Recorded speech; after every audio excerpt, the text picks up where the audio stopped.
Assalamualaikum warahmatullahi wabarakatuh. Ketemu kembali dengan saya Pak Nuko di mata kuliah pengantar perpajakan. Oke, di minggu kemarin kita sudah membahas tentang PPh pasal 24. Untuk minggu ini kita akan membahas tentang pajak penghasilan pasal 25. Oke. Nah, langsung saja ya. Jadi perlu diketahui dulu apa yang dikatakan sebagai pajak penghasilan pasal 25. Untuk PPh pasal 25 itu sendiri pengertiannya di sini adalah PPh pasal 25 mengatur tentang perhitungan besarnya angsuran pajak. Jadi kalau di PPh pasal 25 itu lebih banyak membahas tentang angsuran pajak. Jadi tidak hanya kendaraan bermotor, kalau kita membelinya secara kredit kemudian kita ngangsur setiap bulan, tidak. Pajak pun juga masih diperbolehkan. Oke. Itu nanti diaturnya dalam PPh pasal 25. Perhitungan besarnya angsuran pajak dalam tahun pajak berjalan yang harus dibayar sendiri. Jadi angsuran pajak ini memang apabila belum dibayarkan ya di PPh pasal 21, pasal 22, pasal 23 dan pasal 24, kekurangannya itu bisa diangsur dan dibayar sendiri ya oleh wajib pajak itu sendiri. Dan dibayar sendiri oleh wajib pajak setiap bulannya. Ya, seperti itu. Nah, bagaimana cara menghitungnya? Untuk menghitungnya, untuk PPh pasal 25, besarnya angsuran pajak itu yang harus dibayar sendiri oleh wajib pajak sebesar pajak penghasilan yang terutang menurut surat pemberitahuan tahunan pajak penghasilan tahun pajak yang lalu. Jadi dasarnya ini didasarkan pada SPT tahun pajak tahun lalu. Kalau misalkan ini tahun 2020 berarti Anda bisa menggunakan PPh pasal 25 itu pada SPT tahun 2019. Jadi nggak bisa langsung 2020 mulai Januari, tidak bisa. Tapi mulai dari didasarkan pada SPT tahunan pada tahun 2019, kurang lebih seperti itu. Kemudian dikurangi dengan, jadi kekurangannya pada SPT 2019 tahunan itu nanti dikurangi dengan pajak penghasilan yang dipotong sebagaimana yang dimaksud dalam pasal 21. Jadi yang belum dipotong di PPh pasal 21 atau belum dibayarkan pada PPh pasal 21 itu bisa diangsur. Dan pasal 23. Jadi ada pasal 21 dan pasal 23 serta pajak penghasilan yang dipungut sebagaimana dimaksud dalam pasal 22. Jadi intinya yang sudah dibayarkan di PPh pasal 21, yang sudah dibayarkan di PPh pasal 22, yang sudah dibayarkan di pasal 23 jangan ditambahkan lagi, jangan diakumulasikan lagi. Jadi intinya apa yang sudah dibayarkan dikurangkan dulu dengan SPT tahunan tahun sebelumnya ya. Nah, itu nanti kekurangannya berapa itu yang dikatakan SPT tahunan tahun sebelumnya, kemudian itu bisa diangsurkan. Kemudian yang B, pajak penghasilan dibayar atau terutang di luar negeri yang boleh dikreditkan. Jadi berdasarkan rumus yang 3 rumus formulasi yang kita sudah bahas kemarin di PPh pasal 24, itu yang net rendahnya berapa, terus kemudian yang boleh dikreditkan berapa. Nah, itu yang nanti dikurangkan itu juga. Sebagaimana yang dimaksud dalam pasal 24. Nah, itu dikurangkan itu. Jadi intinya untuk mencari PPh pasal 25 itu PPh pasal 21 dari SPT tahunan terutang, pajak terutang tahun lalu dikurangi PPh pasal 21, dikurangi PPh pasal 22, dikurangi PPh pasal 23 dan pasal 24. Kemudian dibagi 12. Jadi setelah itu dibagi dengan 12. Atau banyaknya bulan dalam bagian tahun pajak. Ya, jadi kalau misalkan dalam tahun kalender itu ada 15 ya dibagi 15. Tapi kan tahun kalender itu kan 12 bulan. Jadi dibagi 12. Jadi akan ketemu per bulannya berapa. Itulah jumlah angsuran pajak yang akan dibayarkan berdasarkan PPh pasal 25. Sebagai contoh ini besarnya angsuran PPh pasal 25 tahun 2016 misalkan seperti itu adalah PPh menurut SPT tahun 2015 sebesar 30 juta. Jadi ketahui misalkan pajak penghasilannya pada tahun 2015 karena kan ini tahun sebelumnya seperti yang saya jelaskan tadi. Karena ini yang dicari adalah biaya angsuran PPh pasal 25 tahun 2016. Jadi ketahui sebesar 30 juta. Ya. Kemudian dikurangi ternyata yang sudah dibayarkan apa saja. PPh pasal 22 yaitu sebesar 8 juta. Kemudian PPh pasal 23 yaitu 2 juta. Pasal 24 2 juta. Itu nanti diakumulasikan ketemu sebesar 12 juta. Lah habis itu nanti dikurangi 30 juta yaitu PPh menurut SPT tahunan 2015 dikurangi yang sudah dibayarkan PPh pasal 22, 23, 24. Kemudian itu akan ketemu dasar perhitungan PPh pasal 25 yaitu sebesar 18 juta, yaitu 30 dikurangi 12 juta. Nah, besarnya angsuran kredit pajak gimana?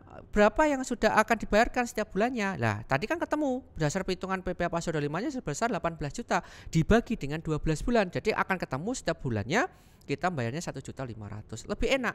Jadi sebenarnya pajak itu memberikan keringanan sebenarnya. Jadi kalau misalkan kita itu mengajukan permohonan apabila ada sesuatu hal yang mungkin itu kita merasa keberatan, itu bisa minta keringanan kepada kantor pajak untuk pertama untuk memintakan dispensasi gitu ya, atau keringanan gitu misalkan, terutama untuk pajak. Kalau bayaran pajaknya merasa keberatan, ya udah berarti kan kita bisa mengajukan angsuran pajak berdasarkan PPh pasal 25. Nah, lanjut. Kemudian untuk angsuran PPh sendiri tadi kan secara umum seperti itu. Nah, tapi ada khusus ya untuk wajib pajak, baik wajib pajak pribadi, wajib pajak baru ya. Kemudian ada bank, ada BUMN atau BUMD, dan wajib pajak tertentu lainnya. Itu dalam perhitungan PPh pasal 25-nya berbeda. Tadi yang saya jelaskan di awal tadi itu secara umum ya. Tapi kalau yang ini itu hal yang khusus ya, terutama untuk wajib pajak baru, misalkan dia perusahaan yang baru ya. Jadi nggak mulai bulan Januari, tapi mulainya itu pada bulan Juni atau Juli misalkan di pertengahan tahun. Bagaimana cara mengangsur pajaknya? Itu diperbolehkan dan ada perhitungannya. Oke, yang pertama akan kita bahas yaitu tentang angsuran PPh pasal 25 bagi wajib pajak baru. Jadi wajib pajak baru itu berarti untuk pajak wajib pajaknya itu baru mendirikan perusahaan. Nah, bagaimana cara menghitungnya? Untuk perhitungannya, besarnya angsuran PPh pasal 25 setiap bulan untuk wajib pajak baru dihitung berdasarkan penerapan tarif umum. Jadi cara menghitungnya nanti secara umum saja kayak perhitungan setahun ya. Tapi dimulainya didasarkan pada awal bulan berdirinya wajib pajak tersebut. Atas penghasilan neto sebulan yang disetahunkan. Jadi semuanya disetahunkan dulu ya. Kemudian dibagi dengan 12. Nah, lebih jelasnya kalau saya berikan contoh nih, ada contohnya untuk perusahaan baru atau wajib pajak baru. PT Almond yaitu perusahaan yang baru berdiri dan terdaftar sebagai wajib pajak pada awal bulan Juni 2009. Jadi artinya dia itu berdiri baru pada bulan Juni, jadi pertengahan tahun lah ya, kurang lebih seperti itu. Selama bulan Juni penjualan PT Almond sebesar 100 juta ya. Jadi diketahui penjualan Almond pada bulan Juni sebesar 100 juta. Dan biaya-biaya yang terjadi sebesar 60 juta ini muncul. Jadi kalau biasanya kalau ada perusahaan itu kan masih ada namanya pendapatannya berapa, kemudian muncul biaya-biayanya berapa, akan ketemu namanya laba ya kan.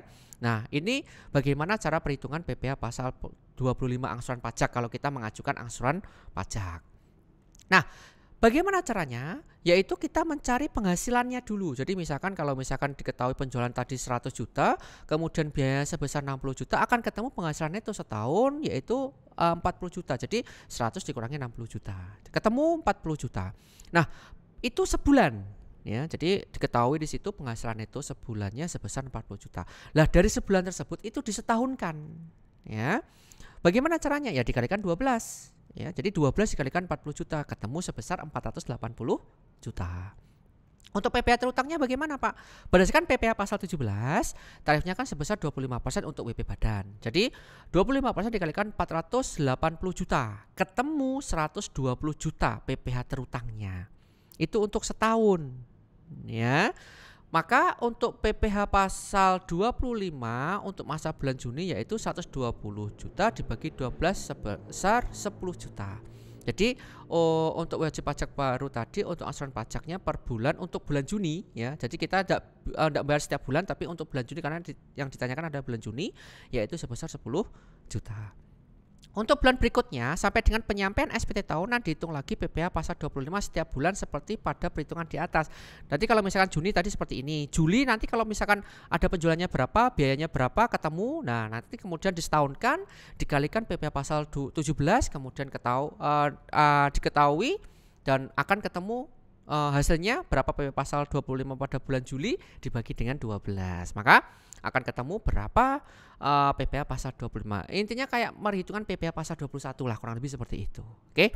Itu yang untuk wajib pajak baru. Nah, untuk wajib pajak bank bagaimana, Pak? Kalau wajib pajak bank itu untuk angsuran PPh pasal 25-nya itu sebagai berikut.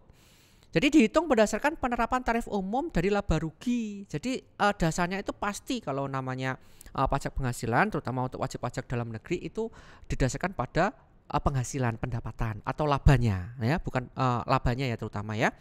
Yaitu laba rugi menurut laporan keuangan triwulan. Tapi kalau untuk bank itu per triwulan. Jadi kalau kita pengen lihat itu perusahaan atau bank apapun itu biasanya kan ada laporan bulanan, kemudian ada triwulan, semester, sama tahunan. Kalau di bank yang dipakai itu adalah yang triwulan. Ya. Menurut laporan keuangan triwulan terakhir yang disetahunkan dikurangkan PPh pasal 24 yang dibayar atau terutang di luar negeri untuk tahun pajak yang lalu dibagi dengan 12. Kalau misalkan nanti dia itu juga mendapatkan pendapatan atau penghasilan dari luar negeri, kemudian itu dikurangkan itu, ya, dikurangkan dari PPh pasal 24 yang pajak terutangnya di luar negeri, kemudian baru dibagi dengan 12. Contohnya bagaimana, Pak? Nih contohnya. Misalkan di sini ada PT Bank Dana Sejahtera. Ya, diketahui dalam laporan triwulan pada bulan Juli sampai dengan September, Juli, Agustus, September, 3 bulan. Pada tahun 2009 menunjukkan penghasilan neto sebesar 250 juta, ya. Bagaimana cara perhitungan angsuran pajaknya PPh pasal 25-nya? Yaitu yang pertama, Anda menghitung PPh pasal 25 untuk masa bulan Juli, Agustus, September. Jadi 3 bulan. Jadi kan kalau triwulan itu nanti pembayaran angsuran pajaknya per triwulan itu sama. Nanti September, Oktober, November, Desember nanti dihitung lagi dan pada 3 bulan tersebut itu juga sama pembayarannya. Penghasilan neto triwulannya tadi diketahui sebesar 250 juta. Oke. Kemudian penghasilan neto disetahunkan. Kalau disetahunkan berarti dikalikan 4 triwulan itu dalam 1 tahun itu ada 4, ya. Kalau semester ada 2, ya. Jadi kalau penghasilan neto disetahunkan itu dikalikan 4 disetahunkan.